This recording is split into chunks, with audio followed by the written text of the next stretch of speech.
Audio Jungle.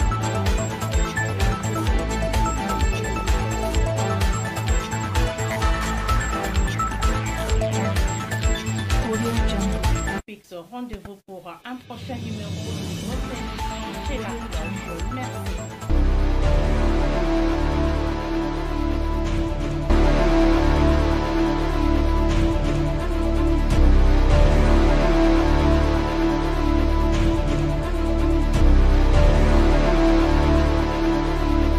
Chez la cloche, mesdames et messieurs, c'est pour moi un plaisir de vous retrouver une fois de plus à travers cette émission, à travers cet espace qui est aussi la vôtre.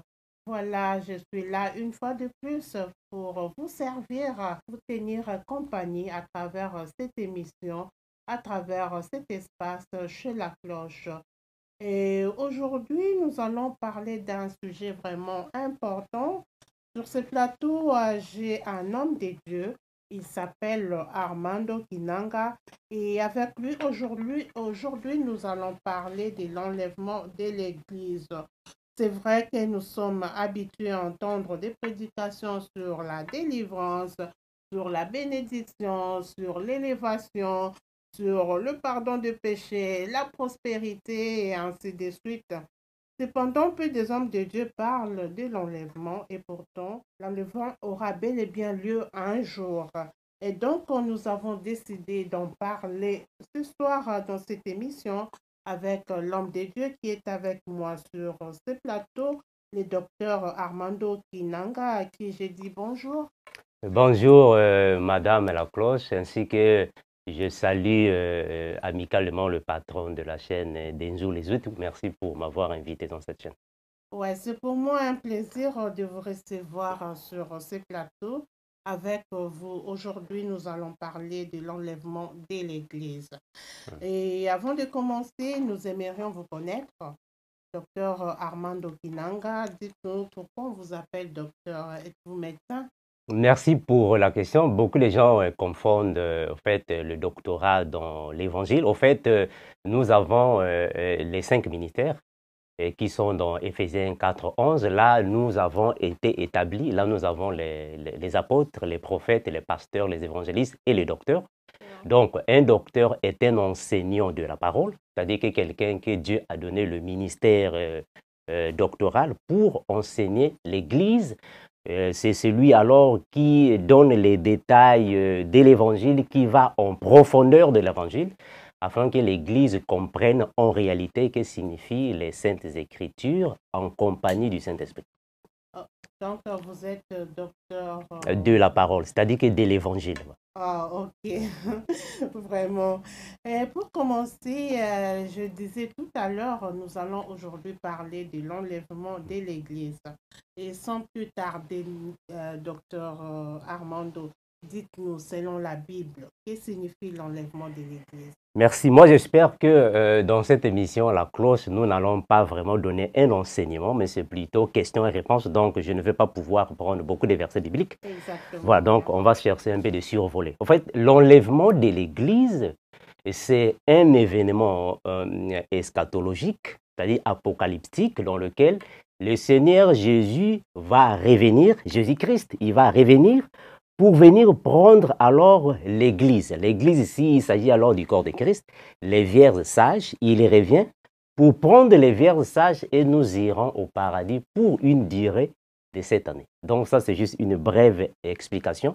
S'il y a encore d'autres questions qui viendront après, on peut alors entrer en profondeur. Oui, j'aimerais savoir la différence entre l'enlèvement de l'Église et la fin du monde. S'agit-il de la même chose ou c'est deux choses différentes? Non, ce n'est pas la même chose. En fait, l'enlèvement de l'Église, c'est quand les vierges sages vont monter pour aller alors au paradis. Alors que la fin du monde, c'est après la guerre de Gog et Magog. Il y aura alors la résurrection de tous les païens qui vont passer au trône blanc. Là, nous sommes dans Apocalypse chapitre 21, c'est-à-dire qu'en fait 20 et 21, on va passer alors au trône blanc. C'est pendant ce jugement dernier qu'on va parler de la fin du monde. Ah, vraiment. Voilà. Et là, vous étiez en train de parler des vierges. De quoi s'agit-il au juste? Ah, Et qui sont les vierges et qui seront les privilégiés d'aller au paradis? Bon, au fait, nous savons que le Seigneur Jésus nous a donné une parabole dans Matthieu, dont là, nous faisons allusion, en fait, à deux groupes de personnes qui spirituellement sont appelées par les vierges sages et les vierges folles. Alors, les vierges sages, c'est juste un terme, un langage biblique qui signifie tout simplement toutes les personnes qui ont été élues avant la fondation du monde, comme Jérémie chapitre 1er, verset 4 à 5. Donc, ce sont des élus qui ont été choisis, élus avant la fondation du monde pour alors rentrer au ciel. On peut aussi les appeler par les étoiles. Donc, quand le Seigneur Jésus vient, ce sont eux alors qui vont garder leur lampe allumée, en d'autres termes, qui vont conserver le Saint-Esprit actif. Quand Jésus revient, il va les trouver dans la vie de sanctification, dans la bonne conduite selon les Écritures. C'est eux alors qui sont appelés les vrais chrétiens, les élus, c'est eux qui vont monter au paradis. Parce que ce ne sont pas tous les chrétiens qui iront au paradis, mais c'est plutôt les chrétiens qui marchent selon les normes christiques qui vont alors gagner le ciel. C'est eux qui sont appelés les vierges sages. Bon, ils sont sages parce que la sagesse ici dans le sens de la crainte de Dieu. Voilà, Ok. voilà pourquoi ils sont appelés sages. Mais ce ne sont réellement pas les vierges, c'est juste un terme spirituel qui qualifie leur caractère de vivre ici sur la terre. Ah. Voilà. Et il y a une question que je me suis toujours posée. Que se passera-t-il sur la terre pendant notre séjour dans le paradis? Donc, en fait, qu'est-ce qui se passera ici sur la terre? C'est-à-dire, Yeah. voilà, là, nous sommes dans Est-ce que si je peux essayer d'un peu, je peux dire, donc qu'est-ce qui va vraiment se passer pendant que nous ne serons pas là? Est-ce que la terre sera détruite ou quoi? Qu'est-ce qui va se passer OK. pendant que nous ne serons pas sur terre? Bon, en fait, là, on appelle ça les les 70 semaines de Daniel. Là, nous sommes dans la 70e semaine de Daniel. Bon, au fait, verbalement parlant, parce qu'on ne veut pas rentrer dans les prophéties, verbalement parlant, quand le Seigneur Jésus-Christ va revenir, il va prendre les vierges sages, c'est-à-dire que les vrais chrétiens, ils vont monter au ciel. Quand nous irons au ciel, ce n'est pas la fin du monde. Le monde va continuer de vivre. Maintenant, il y a ce qu'on appelle par l'apparition de l'Antéchrist. L'Antéchrist, lui, il viendra pour faire 7 années.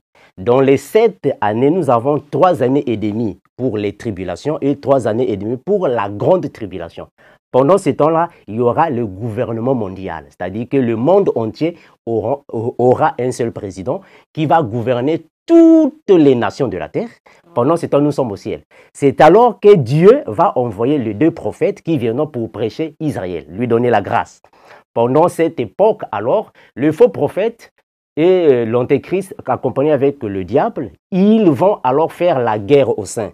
C'est-à-dire que les vierges folles, c'est-à-dire les chrétiens qui vont rester après l'enlèvement, quelques-uns parmi eux vont alors passer des tribulations, vont accepter Jésus. Ils seront décapités par l'Antéchrist. Ils seront tués. Parce que c'est lui qui va gouverner ici sur la terre. C'est bien après qu'ils viendront alors les 7 trompettes, les 7 tonnerres et les 7 anges qui viendront pour la destruction de la terre. Après les 7 années, il y aura une prolongation. Nous allons revenir sur la terre. Quand nous reviendrons sur la terre, c'est alors qu'il y aura la guerre d'Armageddon. Bon, je ne vais pas trop aller sinon... Nous allons revenir sur la terre avec quel corps ou avec quelle apparence. Donc, ok, très bien. En fait, nous, quand nous irons au ciel, nous sommes différents parce que tous les chrétiens ne sont pas différents. Voilà pourquoi j'ai dit qu'on ne va pas beaucoup prendre les versets bibliques pour ne pas être compliqué. Mais je vais seulement prendre un passage biblique, si vous me le permettez. Le livre... du prophète Daniel, parce que en fait ça ce sont les enseignements que nous donnons, donc on ne peut pas expliquer ça dans 30 minutes, ce sont des enseignements. Regarde, je suis dans Daniel chapitre 12, le verset 3. Bon, je vais lire au nom de Jésus. La Bible déclare ainsi, Daniel chapitre 12, le verset 3, la Bible dit ainsi: ceux qui auront été intelligents brilleront comme la splendeur du ciel, Ceux qui auront enseigné la justice à la multitude brilleront comme les étoiles à perpétuité et à toujours. C'est-à-dire, nous, les vierges sages, quand nous irons au ciel, il y a ceux qui vont briller comme la lumière des étoiles. Les autres vont briller comme la splendeur du ciel. Donc, nous aurons un corps céleste qui ne sera pas périssable, mais il y aura une différence par rapport à l'éclat, parce que nous sommes différents dans la vie de sanctification. Peut-être tu peux briller comme le soleil, moi je peux briller comme les étoiles. Donc, ça va dépendre de ta dimension spirituelle dans l'intimité avec le Seigneur. Ouais, est-ce que nous retrouverons nos époux, nos épouses, nos enfants un jour? Bon, malheureusement, en fait, là-bas au ciel, nous vivrons comme les anges. Voilà pourquoi le Seigneur nous en parle dans Matthieu chapitre 22. Quand nous irons au ciel et quand nous allons revenir sur la terre, dans la nouvelle terre et nouveau ciel, il n'y aura plus le mariage. Donc, nous allons vivre, quand je parle de nous, je fais allusion à ceux qui vont hériter le royaume. Donc, nous allons vivre comme les anges dans le ciel. Donc, il n'y aura plus l'envie des plaisirs sexuels. Voilà. Donc, nous ne retrouverons plus nos enfants. Non, il n'y aura plus le mariage. Vraiment. C'est vraiment un sujet intéressant. Dites-nous, à quel moment viendra le jugement dernier? Qu'est-ce qui va se passer après ce jugement? La terre sera-t-elle détruite? J'essaie de poser cette question au début, donc je veux vraiment que vous entriez un peu en profondeur pour en parler. Qu'est-ce qui va se passer après? Est-ce que la terre sera détruite ou qu'est-ce qui va se passer? Ok, donc là, tous ceux qui nous suivent à la maison, ils peuvent en fait lire le livre de l'Apocalypse, chapitre 20. Ils vont prendre le verset 7 à 11. Donc là, je vais aller un peu doucement parce que ça, ce sont des prophéties un peu apocalyptiques. Quand nous irons au ciel, nous allons faire là-bas cette année, que je disais ici sur la terre, c'est le règne de l'homme impie. Nous, là-bas, c'est le festin des noces. Maintenant, quand nous allons revenir, c'est la guerre d'Armageddon. Après la guerre d'Armageddon, dans la guerre d'Armageddon, c'est-à-dire après la guerre d'Armageddon, le diable sera enchaîné, il va être en prison dans la Bible. Nous allons passer ici sur la terre 1000 ans. On appelle ça le millénium. Pendant le millénium, nous allons régner sur la terre. C'est-à-dire que nous, les chrétiens, les vrais, on va prendre possession de la terre. Donc, je peux dire que c'est nous qui allons gouverner sur la terre. Alors, après les 1000 ans, on va relâcher le diable. Il va aller séduire les nations pour causer ce qu'on appelle par la guerre de Gog et Magog. Après cette guerre, c'est alors qu'il viendra le trône blanc. Le trône blanc, c'est là où il y aura maintenant le dernier jugement.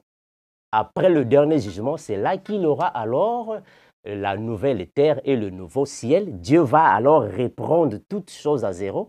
Nous allons maintenant vivre sur la terre à perpétuité comme les anges. C'est ce qui va se passer en peu de mots. Ça, c'est juste les grandes lignes, mais sinon, on peut entrer dans les profondeurs dans les autres émissions. Oui, vraiment, c'est vraiment intéressant, docteur Armando. Nous poursuivons avec cette émission. Dites-nous un peu, quand vous parliez des vierges sages, de quoi s'agit-il au juste? J'aimerais comprendre. Qui sont vraiment les vierges sages? Bon, merci pour la question, Madame Lacloche. Au fait, selon la parole, la sagesse, c'est la crainte de Dieu. Maintenant, en fait, on les appelle sages parce que ce sont des personnes, soit des chrétiens, qui vont accepter Jésus et vont conserver la vie de sanctification. Donc, spirituellement parlant, la virginité ici, c'est le fait de ne pas avoir une autre doctrine. C'est un langage biblique. C'est-à-dire que quand tu crois à Jésus, tu es vierge. Maintenant, quand tu crois à une autre divinité, je prends l'exemple, tu crois à Jésus et tu crois aussi à Bouddha. Là, tu n'es plus vierge parce que tu es maintenant déviergé. C'est un langage. Mais vous avez également parlé de vierges folles. Très bien, très bien. Qui sont les vierges folles? Voilà. Mais donc, les vierges sages, ce sont, en fait, ces types de chrétiens qui n'auront que Jésus est la parole de Jésus. C'est fini. Tu es vierge. Donc, on te considère vierge parce que tu as seulement un époux, un fiancé. Tu n'as pas un autre. Maintenant, ils vont garder leur lampe allumée, c'est-à-dire la vie de sanctification. Ils vont garder le Saint-Esprit jusqu'à ce que l'époux va revenir pour les retrouver à la maison vierge. Donc, c'est juste un terme spirituel. Maintenant, les folles, ce sont ces chrétiens qui vont accepter Jésus et vont aussi aller dans les choses du monde. En d'autres termes, ils iront à la prostitution. Donc, ils vont alors s'égarer et leur Saint-Esprit va s'attrister. Donc, ils sont considérés comme des folles. Donc, c'est juste des termes spirituels que le Seigneur avait utilisés là-bas. Okay. Voilà. Je pense qu'on a pris assez de temps pour parler de toutes ces choses. Je ne sais pas, vous avez quelque chose à ajouter par rapport à ce dont nous venons de parler aujourd'hui sur l'enlèvement, si vous avez autre chose à ajouter. Bon, au fait, j'aimerais juste ajouter que en fait, les enseignements sur l'enlèvement de l'Église et aussi les événements eschatologiques, c'est vraiment des jours que nous devons prendre pour alors expliquer à l'Église, parce qu'aujourd'hui, plusieurs églises n'en parlent pas. En fait, parfois, on saute ce thème, Oui. alors que c'est le thème phare qui nous propulse vers l'Église. C'est comme si un homme, non? Quand un homme drague une femme, premièrement, il y a des choses types que l'homme cherche à la femme. C'est comme nous, quand nous venons à Jésus, premièrement, je ne viens pas à Jésus pour avoir la voiture. Non, moi je viens à Jésus pour la vie éternelle. Maintenant, aujourd'hui, c'est le point-là qui n'est pas vraiment trop exposé aux enfants de Dieu. Oui, apparemment, je pense que les enfants de Dieu aussi n'apprécient pas trop ce genre de message. Malheureusement. Apparemment. Malheureusement. Oui, et pourtant, comme je disais au début, l'enlèvement est vraiment réel. Très bien. Et aussi, il y a des hommes de Dieu qui évitent de parler du sujet Malheureusement. pour ne pas perdre le fidèle de l'Église. Mais non, mais en fait, nous, si nous avons accepté Jésus, c'est pour avoir une récompense. Maintenant, notre récompense, ce n'est pas le voyage. Je suis venu ici aux États-Unis, Dieu m'a récompensé. Non, la récompense, c'est quand je vais hériter la vie éternelle.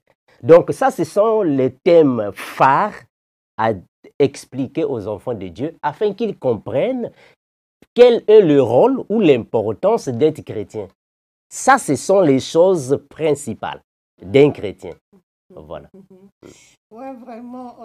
Et avant de terminer, nous avons reçu cette affiche de l'Église Mystery of the Cross of Christ, MCC en sigle, qui organise les dimanches de croissance de la foi. Ça sera les dimanches 19 et les dimanches 26 février 2023, avec pour thème « Quand Dieu est de notre côté ». Et ce thème est tiré du grand thème de l'année 2023, la multiplication divine. Et avec comme orateur le pasteur Paolo Celestino. Et comme vous pouvez donc le voir sur l'affiche qui est affichée là. Et en passant, je salue le pasteur responsable de cette église qui est le pasteur Sergio Boilimpio. Et donc, l'église est située sur 132 Auburn Street, ici à Portland, Maine. Nous disons donc cordial bienvenue à tous. Monsieur Armando, nous continuons avec notre émission. J'ai une autre question. J'aimerais savoir quelle est la différence entre l'église pentecôtiste et les églises de réveil. Est-ce que ce sont c'est la même chose ou... Bon, au fait, dire que c'est la même chose, c'est peut-être trop dire, mais nous savons que en fait, la première église qui a conquis le monde, c'est l'église catholique. Donc, de l'église catholique sortaient alors, en fait, les filles, ces filles.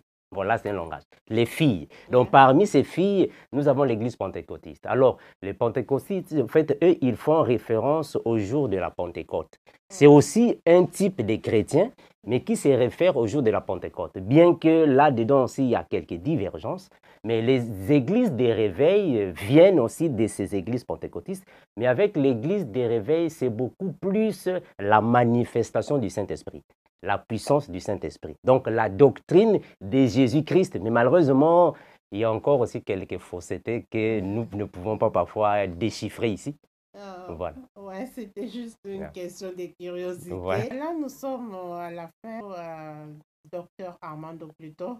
Est-ce que vous avez un mot de la fin pour terminer cette émission? Merci. J'aimerais premièrement vous remercier, Maman La Cloche, pour l'émission. Je vous en prie. Également, le patron de la chaîne, le frère Denzou. Donc, au fait, le mot de la fin, j'aimerais dire que si il y a alors des questions encore avancées ou approfondies par rapport au thème que nous avons brièvement abordé, on peut toutefois revenir afin que nous puissions éclairer à l'Église, afin Ouais. que l'Église, parce que ça c'est notre souci, que l'Église comprenne l'importance de l'enlèvement de l'Église. Oui, parce que nous savons que ce thème, c'est vraiment un thème Très bien. qui est vraiment long et large. Alléluia. Mais malheureusement, vous savez, le temps qui nous est imparti Très bien, très est bien. à sa fin. Bien, Voilà. très bien. Je pense que prochainement, nous allons vous recevoir sur ce plateau Il n'y a pas de souci. pour parler en long et en large de l'enlèvement de Il l'Église. n'y a pas de souci. Pas de souci. Voilà. Et oui, donc, mesdames et messieurs, c'est la fin de cette émission. Merci à vous tous qui nous avez suivis. Merci à vous tous qui êtes connectés aujourd'hui. Vraiment, j'étais très heureuse de vous servir une fois de plus dans le cadre de cette émission. Je vous dis donc au revoir. Surtout, portez-vous bien et je vous fixe rendez-vous à la prochaine pour un autre numéro de cette émission chez La Cloche. Au revoir. Audio Jungle.